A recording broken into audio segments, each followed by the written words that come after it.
প্রত্যেকেই পরিবারের পক্ষ থেকে একটা করে কুরবানি, দুইটা করে, তিনটা করে, যার যতটা সাধ্য কুরবানি করার চেষ্টা করবেন। ভাগা কুরবানি করার চেয়ে পরিবারের পক্ষ থেকে একটি করে কুরবানি করা উত্তম। আবার অনেকেই ফতোয়া দেয় যে ভাগা কুরবানি হারাম, চলবে না, গোস্ত খাওয়া হবে। এটা কিন্তু বাড়াবাড়ি, এটাও ঠিক না, এটা সম্পূর্ণ বাড়াবাড়ি। যদি কেউ করে তাকে বলা যাবে না ভাগা কুরবানি গোস্ত খাওয়া, কুরবানি হবে না ইত্যাদি কথা বলা যাবে না। বলতে হবে উত্তম, প্রত্যেক পরিবারের পক্ষ থেকে একটি করে কুরবানি দেওয়াটা উত্তম। রাসূলুল্লাহ সাল্লাল্লাহু আলাইহি সাল্লাম বিদায় হজ্জের ভাষণে বলছেন, 378 পৃষ্ঠা, আবু দাউদের মধ্যে আসছে, ইন্না আলা কুল্লি আহলে বাইতিন ফি কুল্লি আমিন উযহিয়া, প্রত্যেক বছর প্রত্যেক পরিবারের পক্ষ থেকে একটি করে কুরবানি। সুতরাং এটা উত্তম বলা যেতে পারে। দ্বিতীয় কথা হলো, এই আপনারা জিলহজ মাসের 10 দিন যখন আসবে তখন চেষ্টা করবেন, 2327 নম্বর হাদিস নাসাইয়ের মধ্যে এসেছে, রাসূলুল্লাহ সাল্লাল্লাহু আলাইহি ওয়াসাল্লাম কানা নবী সাল্লাল্লাহু আলাইহি ওয়াসাল্লাম ইয়াসুমু 9 মিন জিলহিজ্জাহ, একটানা 1 তারিখ থেকে নিয়ে 9 তারিখ পর্যন্ত তিনি সিয়াম রাখতেন। এটা হাদিসটা নাসাইয়ের মধ্যে এসেছে। সুতরাং এই 10টা দিন সিয়াম পালন করা সবচেয়ে উত্তম, কারণ 969 নম্বর হাদিস সহিহ বুখারীর মধ্যে আসছে, মা মিন আইয়ামিন আল আমালুস সালিহ ফিহিন্না আহাব্বু ইলাল্লাহ, 360 দিনে বছর হয়, এই দিনগুলোর মধ্যে আল্লাহর কাছে সর্বশ্রেষ্ঠ দিন হলো জিলহজ মাসের প্রথম 10 দিন। কথাটা মনে থাকবে আপনাদের। 360 দিনের মধ্যে সর্বশ্রেষ্ঠ দিন কোন দিন?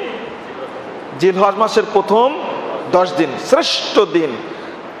এই দিনের মধ্যে যে আমলটা করবে আল্লাহর কাছে সর্বশ্রেষ্ঠ আমল। বলেন তো, সর্বশ্রেষ্ঠ 10টি রাত কোন রাত?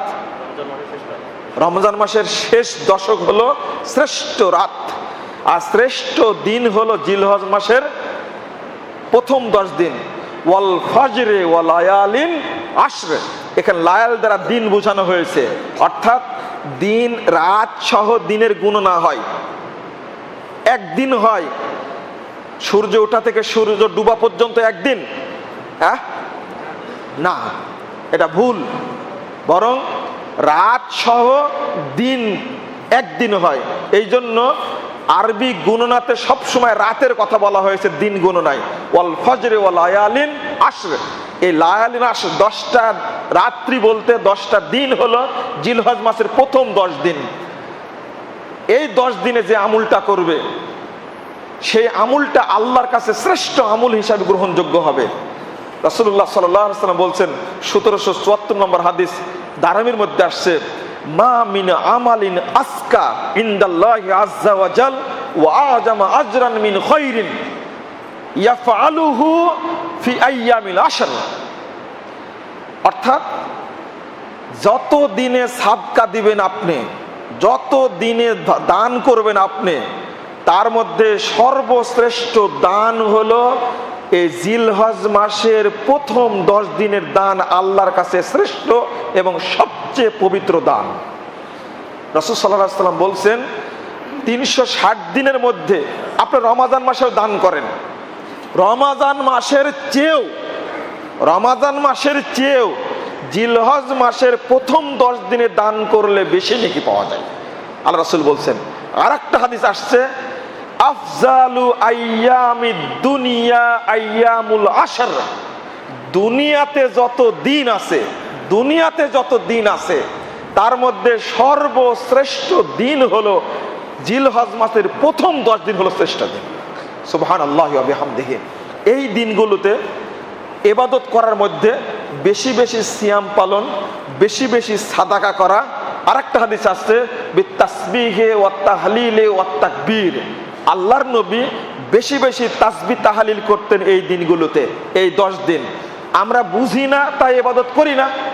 যখনই 10 দিন আসবে চেষ্টা করবেন প্রথম দিন থেকেই একটা দিন পাবেন, তার মধ্যে যেদিন মক্কায় হজ হয় 9 তারিখ, ওই দিন সিয়াম রাখার চেষ্টা করবেন। বুঝাতে পারলাম কি? রাসূল সাল্লাল্লাহু আলাইহি ওয়াসাল্লাম আরাফার মাঠের যে ফজিলত বর্ণনা করেছেন, আরাফার মাঠের ফজিলতের মধ্যে একটা ফজিলত সারা পৃথিবীর মুসলমানদের জন্য আম করে দিয়েছেন। সেটা হলো যেই দিন হজ হবে সেই দিন সিয়াম পালন করা, আরাফার দিন। রাসূল সাল্লাল্লাহু আলাইহি ওয়াসাল্লাম বলছেন, সিয়ামু ইয়াউমি আরাফা আহতাসিবু আলাল্লাহ আন ইউকাফফিরা আস-সানাতাল্লাতী ক্বাবলাহু ওয়াস-সানাতাল্লাতী বা'দাহু। অর্থাৎ আরাফার দিন কেউ যদি একটা সিয়াম পালন করে, আমি আল্লাহর কাছে আশা পোষণ করছি এই একদিন সিয়ামের মাধ্যমে বিগত এক বছরের, অগ্রিম এক বছরের সমস্ত পাপকে আল্লাহ ক্ষমা করে দিবেন। এত বড় নেকির কাজ। এই দিনটাও পড়ছে 10 দিনের মধ্যে একদিন। বুঝাতে পারলাম কি? এই দিনটাও কি পড়ছে 10 দিনের মধ্যে একদিন পড়ে যাচ্ছে। একটানা 9 তারিখ পর্যন্ত সিয়াম রাখার চেষ্টা করবেন, বেশি বেশি দান করার চেষ্টা করবেন, বেশি বেশি জিকির তাসবিহ ইবাদত করার চেষ্টা করবেন, ভালো কাজগুলো এই দিনগুলোতে বেশি বেশি করার চেষ্টা করবেন। আল্লাহ রাব্বুল আলামিন আমাদের তৌফিক দান করুক, আল্লাহুম্মা আমিন। বেশি বেশি তাকবীর পাঠ করা, এটা কথা বলতে ভুলে গেলাম। বেশি বেশি এই দিনগুলোতে তাকবীর পাঠ করা যায়। যে তাকবীরটা আমরা বলি ঈদের দিনে, অন্য তাকবীরও পড়া যাবে। সুবহানাল্লাহ, আলহামদুলিল্লাহ, লা ইলাহা ইল্লাল্লাহ, আল্লাহু আকবার, আল্লাহু আকবার, লা ইলাহা ইল্লাল্লাহ, আল্লাহু আকবার, আল্লাহু আকবার, ওয়ালিল্লাহিল হামদ, এটাও পড়া যাবে। আবু হুরায়রা বলছেন, আবু হুরায়রা রাদিয়াল্লাহু আনহু, ইবনে উমর রাদিয়াল্লাহু আনহু বাজারে পর্যন্ত গেলে এত জোরে তাকবীর পাঠ করতেন, ওই তাকবীরের সাথে বাজারের লোকও তাকবীর পাঠ করতেন। এটা সহিহ বুখারীর হাদিস। সুতরাং আমরা বেশি বেশি আল্লাহকে স্মরণ করব এবং কুরবানিটা যেন কবুল হয় আল্লাহর কাছে দোয়া করব, আল্লাহ যেন আমাদের কুরবানিকে কবুল করেন, আল্লাহুম্মা আমিন। হৃষ্টপুষ্ট ভালো দেখে কুরবানি করা তৌফিক দান করেন, আল্লাহুম্মা আমিন।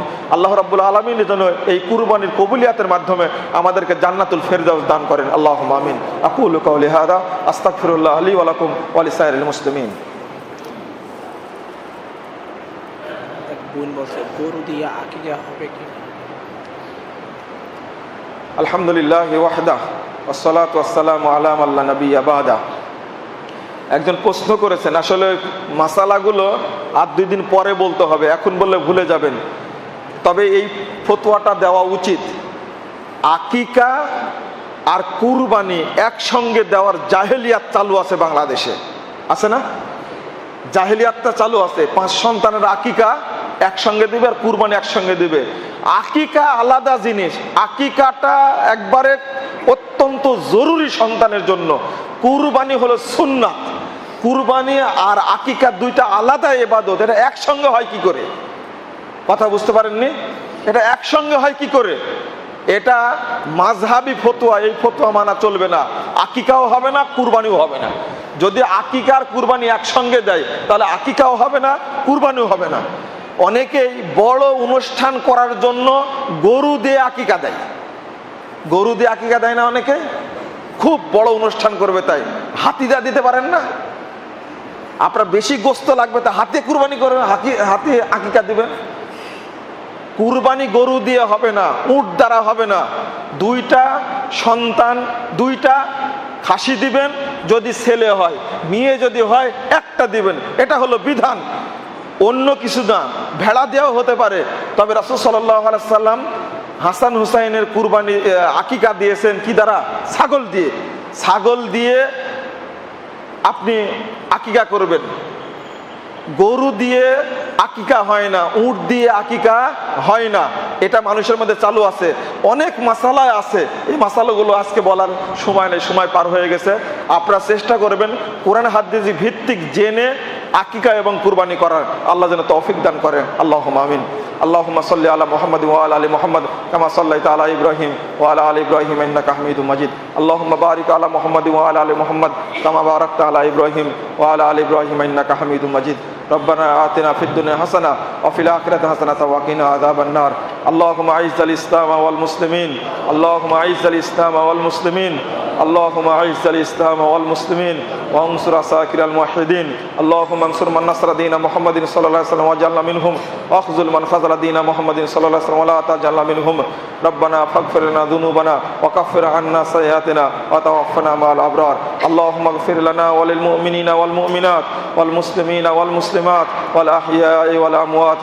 اللهم ألف بين قلوبهم وأصلح ذات بينهم وانصرهم على عدوك وعدوهم وانصرهم على عدوك وعدوهم اللهم عن الكفرة والفجرة والمبتدع واليهود والنصارى والمشركين اللهم عن الكفرة والفجرة والمبتدع واليهود والنصارى والمشركين اللهم شكك شملهم ومزق جمعهم وخرب بنيانهم ودمر ديارهم وأنزل بهم بأسك الذي لا ترد عن القوم المجرمين ربنا تقبل منا إنك أنت السميع العليم وتب علينا إنك أنت التواب الرحيم وصلى الله على النبي